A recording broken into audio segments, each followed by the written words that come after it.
दोस्तों, स्वागत है एक बार फिर से आपके अपने यूट्यूब चैनल में। दोस्तों, बात करेंगे 69,000 शिक्षक भर्ती में आरक्षण मामले के ऑर्डर को लेकर। तो बहुत ही महत्वपूर्ण वीडियो है, क्योंकि इसमें हम समझने वाले हैं कि मामले के सुप्रीम कोर्ट जाने पर क्या कुछ चीज़ें हो सकती हैं, क्या ऑर्डर में संशोधन होगा और क्या ऑर्डर उलट भी सकता है। तो सब कुछ देखेंगे एक कोर्ट के ऑर्डर के माध्यम से, क्योंकि कोर्ट में दोस्तों आप जानते हैं नज़ीरें और दलीलें ही पेश होती हैं। तो जो पहले के कोर्ट ऑर्डर होते हैं उनका काफ़ी प्रभाव पड़ता है। तो ऐसे ही एक ऑर्डर के माध्यम से हम सारी चीज़ें देखने वाले हैं। तो बने रहिए वीडियो में अंत तक मेरे साथ, बिना वीडियो को स्किप किए हुए। और यह दोस्तों पहली बार इस चैनल से जुड़ रहे हैं और आगे भी चाहते हैं कि इस चैनल के माध्यम से महत्वपूर्ण और ऑथेंटिक जो अपडेट है वो आपको बिना रुकावट मिलती रहे, तो चैनल को सब्सक्राइब अवश्य कर लें, ताकि मेरे वीडियो के नोटिफिकेशन आप तक बिना रुकावट पहुँचते रहें। तो यहाँ दोस्तों आप देख सकते हैं, ये है वो ऑर्डर जो कि राजस्थान के एक मामले का है और सर्विस मैटर का ही है, और जिसमें अपीलेंट हैं, देख सकते हैं गौरव प्रधान, और जो रिस्पोंडेंट हैं वो स्टेट ऑफ राजस्थान को बनाया गया है। और यहाँ पर आप देख सकते हैं जजमेंट, और ये जजमेंट ऑनरेबल अशोक भूषण जी की बेंच से सुनाया गया था। अब इस जजमेंट में ख़ास बात क्या है, तो जजमेंट में जब हम नीचे जाएंगे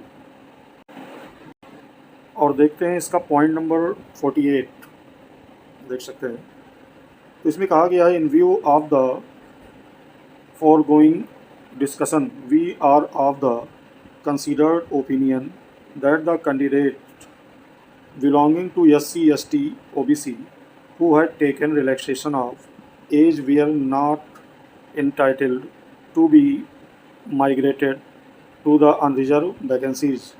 फिर आगे कोर्ट कहती है, the state of Rajasthan has migrated such candidates who have taken concession of age against the unreserved vacancies, which resulted displacement of a large number of candidates who were entitled to be selected against the unreserved category vacancies।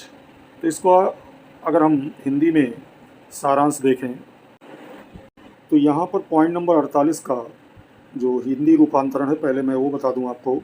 इसमें court कहती है कि उपयुक्त चर्चा के मद्देनज़र हमारा ये मानना है कि अनुसूचित जाति, अनुसूचित जनजाति, पिछड़ा वर्ग के जिन अभ्यर्थियों ने आयु में छूट ली थी, वे अनारक्षित रिक्तियों पर स्थानांतरित होने के हकदार नहीं थे। ये महत्वपूर्ण टिप्पणी किया है, माफ़ कीजिएगा, सुप्रीम कोर्ट ने।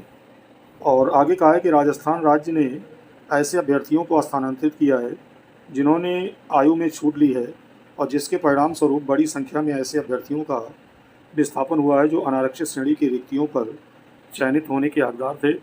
और वहीं आगे कोर्ट कहती है कि अनुसूचित जाति, अनुसूचित जनजाति, पिछड़ा वर्ग के अभ्यर्थियों के स्थानांतरण के कारण अनारक्षित श्रेणी के जो 57 अभ्यर्थियों की नियुक्ति नहीं हो सकी, वह स्पष्ट रूप से नियुक्ति के हकदार थे, लेकिन राज्य द्वारा की गई उपरोक्त अवैध व्याख्या के आधार पर उन्हें नियुक्ति से वंचित कर दिया गया।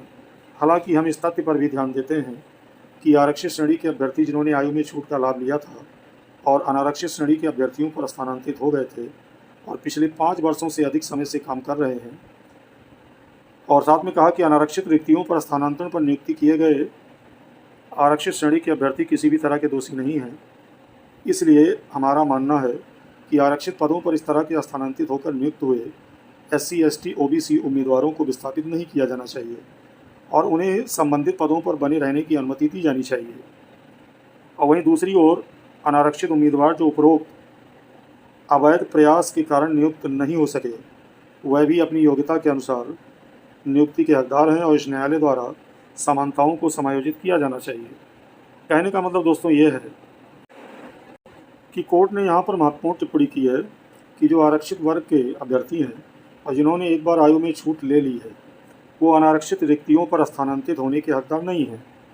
और ऐसा करके राजस्थान गवर्नमेंट ने गलती की है। लेकिन उन्होंने ये भी कहा, यहाँ पर देख सकते हैं, कि चूँकि वो लगातार सेवा कर रहे हैं और कोर्ट ये मानती है कि आरक्षित वर्ग के उम्मीदवार लगातार ये सेवा कर रहे हैं, मैंने जैसे बताया, और इनको अनारक्षित के पदों पर विस्थापित नहीं किया जाना चाहिए, तो इतने दिन सेवा करने के बाद उनको कोर्ट ने अपने पदों पर रहने की अनुमति दी है लेकिन कहीं ना कहीं एज में उन्होंने एक बार रिलैक्सेशन ले लिया है, तो कोर्ट की टिप्पणी यही है कि वो अनारक्षित के पद पर जाने के हकदार नहीं थे। ये मैं नहीं कह रहा, को जो कोर्ट का आदेश है दोस्तों, वो साफ साफ कह रहा है। तो कहने का मतलब ये है कि माननीय सुप्रीम कोर्ट में जो भी सुनवाइयाँ होती हैं वो दलीलों और नज़ीरों पर होती हैं, और दलील और नज़ीर के रूप में यही आदेश अधिवक्ताओं द्वारा लगाए जाते हैं जो विगत दिनों में माननीय सुप्रीम कोर्ट से निकले होते हैं।